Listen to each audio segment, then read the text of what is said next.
Good morning everyone. Today in this lecture we are going to discuss about the skin. The skin is present in the integumentary system and this system is covers outside of the body.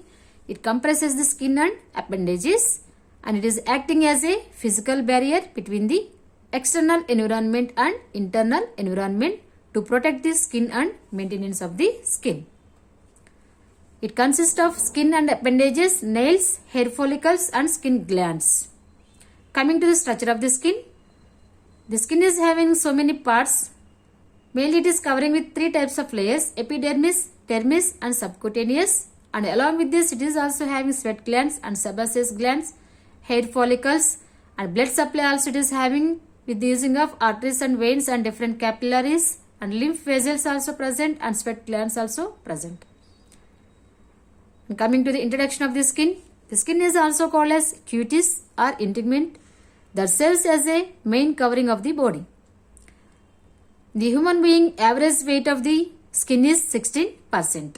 For the average adult human, the skin has a surface area of between 1.5 to 2.0 square meters. The thickness of the skin is 0.5 to 3 mm.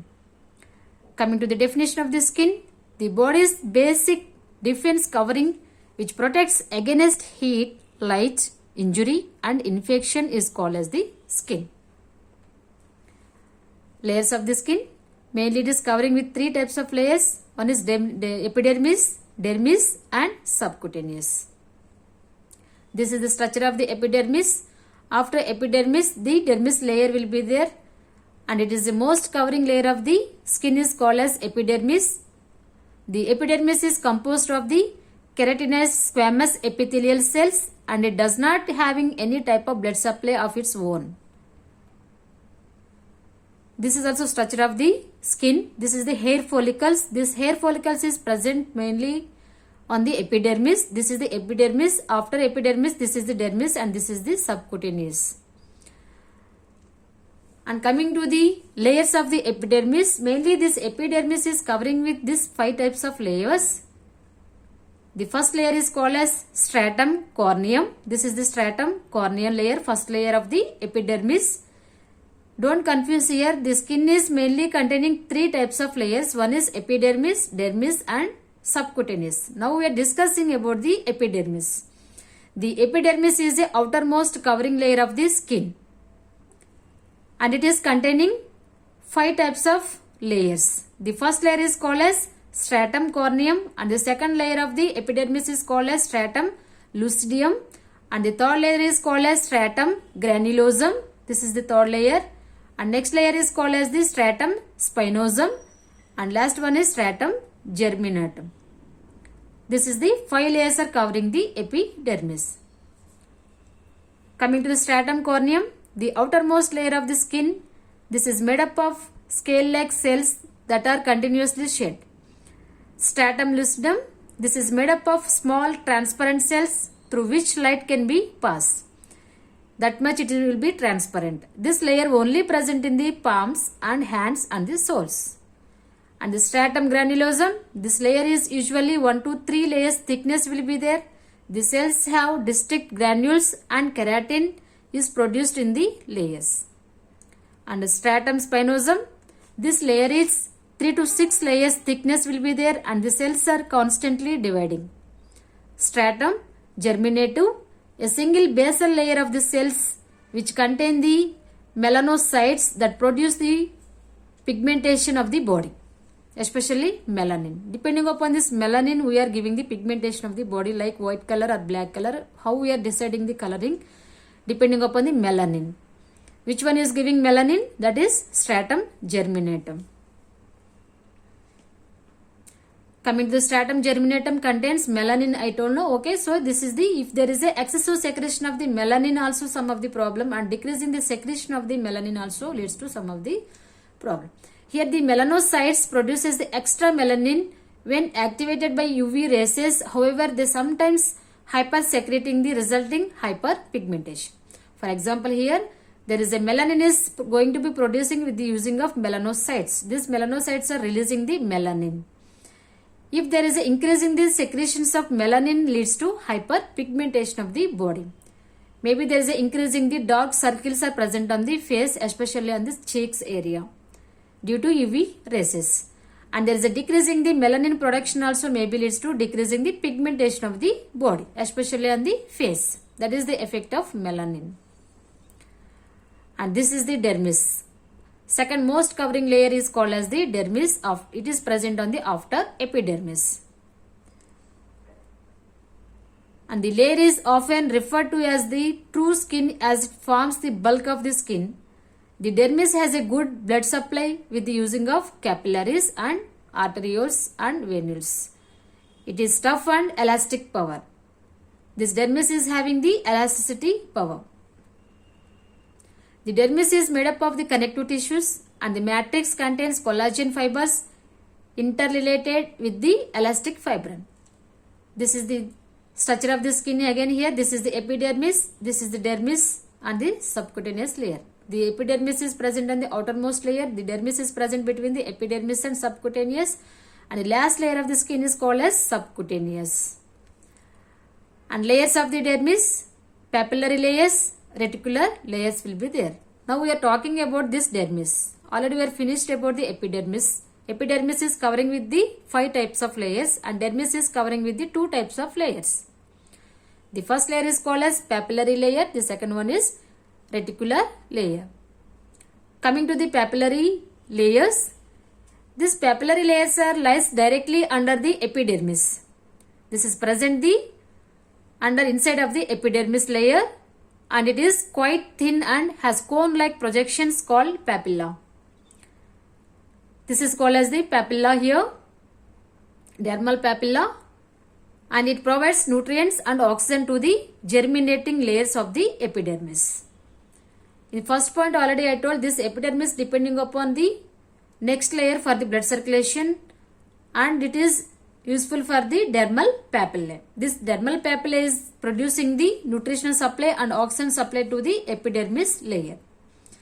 And these papillary layers are present in the dermis and these papillary layers are giving blood circulation, oxygen, nutrition to the epidermis. And coming to the reticular layers, after the papillary layers, the next point is the reticular layers. And these 2 layers are present in the dermis. This lies below the papillary layers and is the main section of the dermis. Within the reticular layers, collagen and elastin fibers are present. Okay, in the reticular layer in the dermis, it is presence of the collagen and elastic fibers. That's why our skin is having the elasticity power. Now we are discussing about the reticular layers also containing collagen and elastin. Now we will see about what is the meaning of collagen.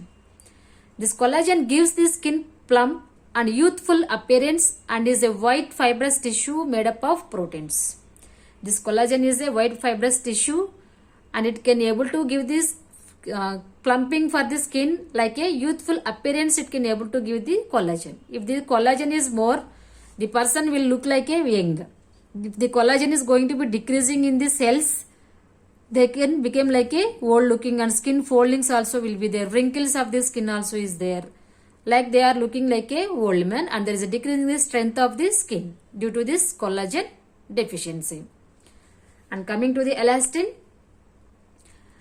elastin gives the skin its elastic power and it is present in the yellow elastic tissues.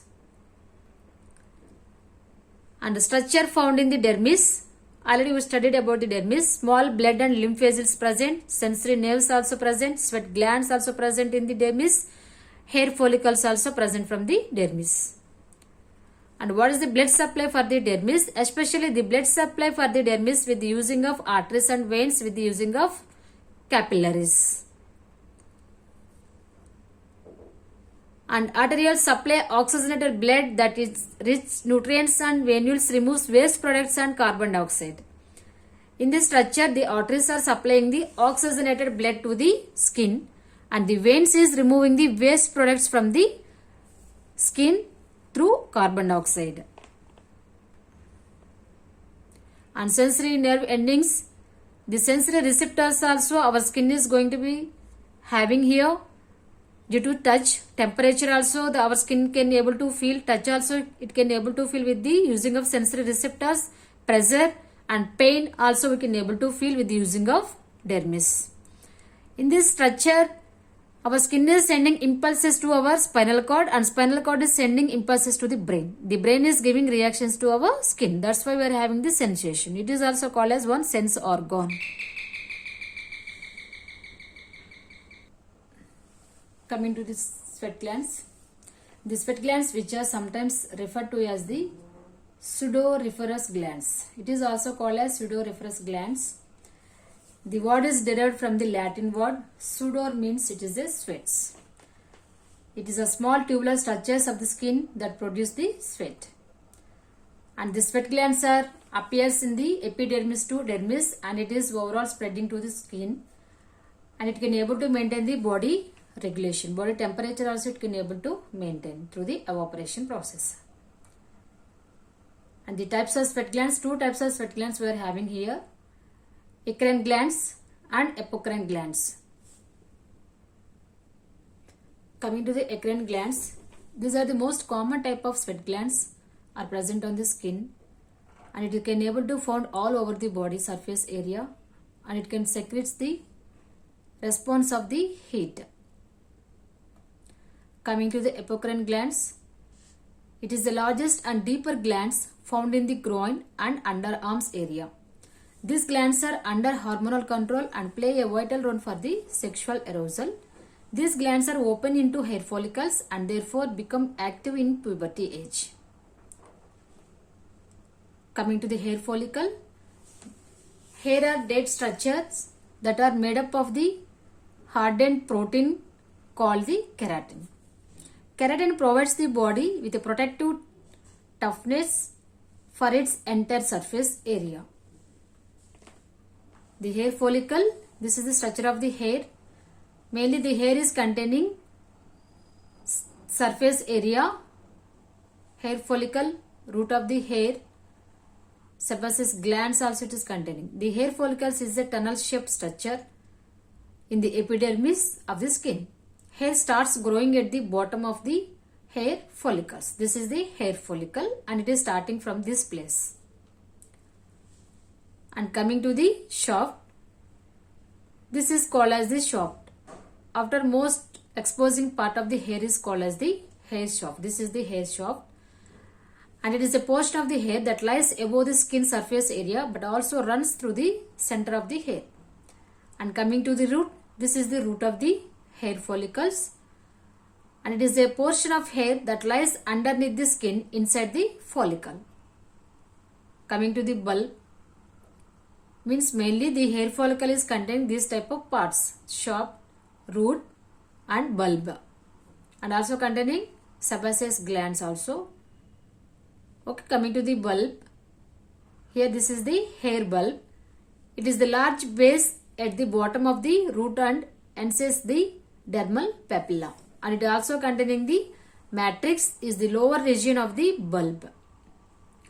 And layer of the hair, it is covering with three types of layers: cuticle, cortex and medulla. Okay, this is made up of three layers. One is medulla, cortex and the cuticle. These all are the sebaceous glands of the hair follicles.